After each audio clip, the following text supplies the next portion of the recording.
इग्नू का term and exam दिसंबर 2021 4 मार्च 2022 से शुरू होने जा रहा है। इसके अंतर्गत मैं अपने चैनल के माध्यम से आपके बीच में एमए हिस्ट्री का MHI 03 का वीडियो यानी कि MHI 03 का गेस क्वेश्चन अपने वीडियो के माध्यम से आपके बीच में पोस्ट किया हूं दोस्तों।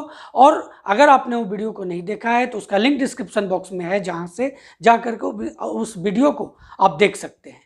आज इस वीडियो के माध्यम से मैं आपके बीच में MHI 06 का जो एमए हिस्ट्री का MHI 06 है उसका इंपॉर्टेंट गेस क्वेश्चन आपके बीच में रखने जा रहा हूं। बहुत ही महत्वपूर्ण वीडियो है, आपको इन सब क्वेश्चंस को ध्यान से नोट करना चाहिए और एक तैयारी शुरू करनी चाहिए इसी आधार पर।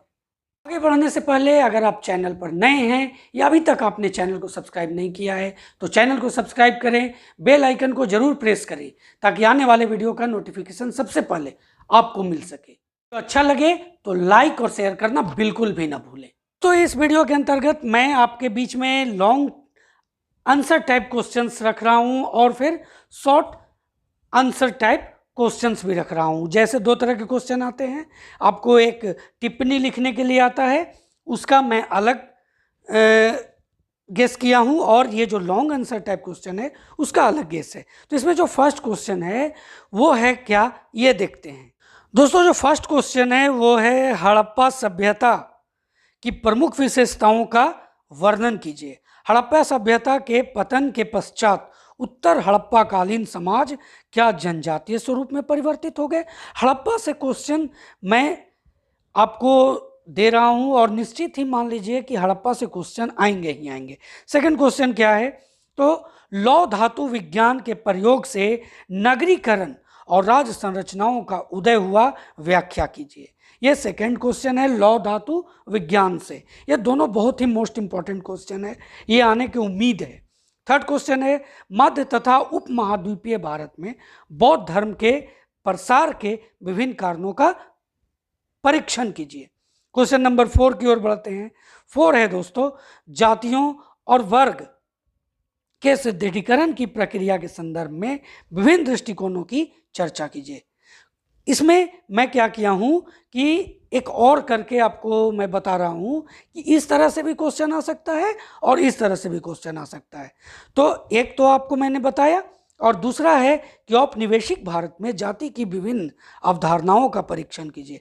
तो जाति से संबंधित इस तरह के क्वेश्चन आएंगे और आपको लगभग क्वेश्चन इसी तरह से बनेंगे, उसमें आपको कंफ्यूज नहीं होना है। क्वेश्चन नंबर 5 की ओर बढ़ते हैं। प्राचीन भारत के सामाजिक इतिहास के निर्माण में सामाजिक स्रोत किस प्रकार महत्वपूर्ण हैं। तो क्वेश्चन नंबर 6 है पूर्व पाषाण तथा पाषाण कालीन समाजों की सामाजिक संरचना पर टिप्पणी लिखिए। 7 क्वेश्चन है चैत्य तथा विहारों के महत्व की चर्चा कीजिए। देखिए चैत्य और विहार है बौद्ध धर्म से संबंधित है। ये क्वेश्चन बदल करके भी बौद्ध धर्म इसके जगह पर भी आ सकता है, तो यह ध्यान देने की बात है। जनजातीय समाजों तथा चैत्य के मध्य संबंधों की चर्चा करिए। यह भी बहुत इंपॉर्टेंट क्वेश्चन होने वाला है। क्वेश्चन नंबर 8 है कि वर्ण का विकास तथा वैदिक काल में इसकी भूमिका की चर्चा कीजिए। क्वेश्चन नंबर 9 है प्रारंभिक मध्यकालीन समाजों में धर्म की भूमिका का परीक्षण कीजिए। देखिए यहाँ पर मध्यकालीन समाज में धर्म की भूमिका का परीक्षण करने की बात है। तो क्वेश्चन नंबर 10 वहीं ग्राम समुदाय से है। ग्राम समुदाय को परिभाषित कीजिए। मध्यकाल में ग्राम समुदाय की भूमिका का परीक्षण कीजिए।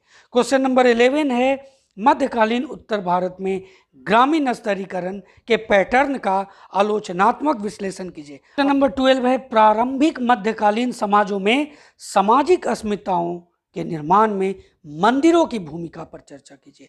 मंदिरों की भूमिका हो सकता है क्वेश्चन आपको शॉर्ट फॉर्म में भी पूछ दे, लॉन्ग में भी पूछ दे, इसलिए आपको इसकी तैयारी कर लेनी ही पड़ेगी। मध्यकालीन भारत में महिलाओं की स्थिति की चर्चा कीजिए।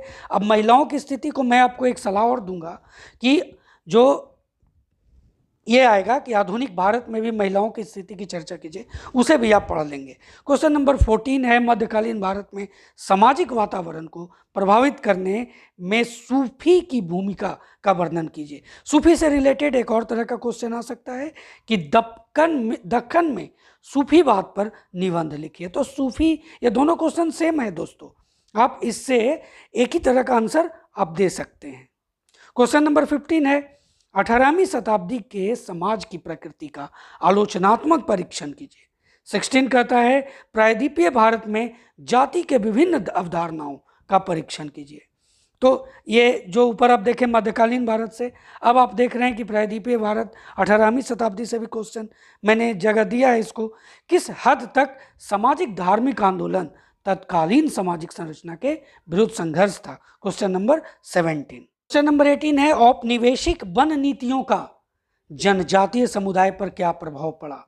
अब देखिए औपनिवेशिक आ रहा है, उपनिवेशवाद आ रहा है, बीच में मैंने आपको मध्यकाल भी दिया, सुना प्राचीन काल भी दिया। तो ये समायोजन जो है दोस्तों, ये लगभग आपके एग्जाम को ध्यान में रख करके किया गया है।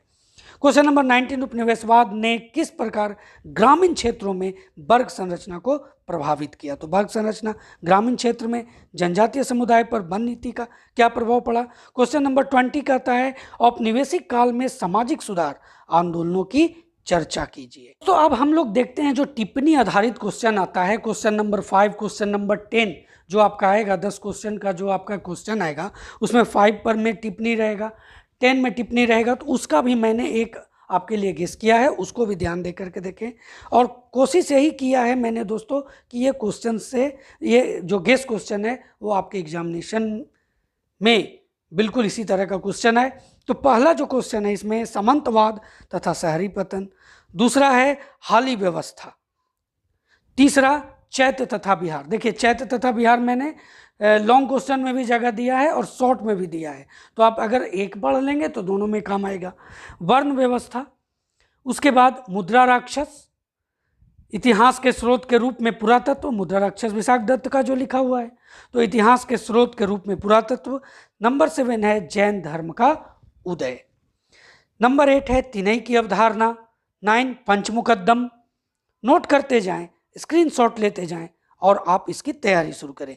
संगम साहित्य। क्वेश्चन नंबर 11 है बलंगई इडंगई जातियां। ये क्वेश्चन इंपॉर्टेंट है, ये मैं आपको ये बता दूं, ये मुझे VVI क्वेश्चन नज़र आ रहा है। उसके बाद स्वामी नारायण संप्रदाय, श्रमण संप्रदाय, उसके बाद आपराधिक जनजाति एक्ट 1861, उसके बाद 15वां क्वेश्चन है 19वीं शताब्दी में सामाजिक धार्मिक आंदोलन। अब देखिए 10 क्वेश्चन आपको आते हैं, 5 क्वेश्चन आपको क्वेश्चन नंबर 5 में, 5 क्वेश्चन आपको क्वेश्चन नंबर 10 में, मैंने 15 रखा है। उम्मीद करता हूँ कि इससे आपको जरूर फायदा होगा।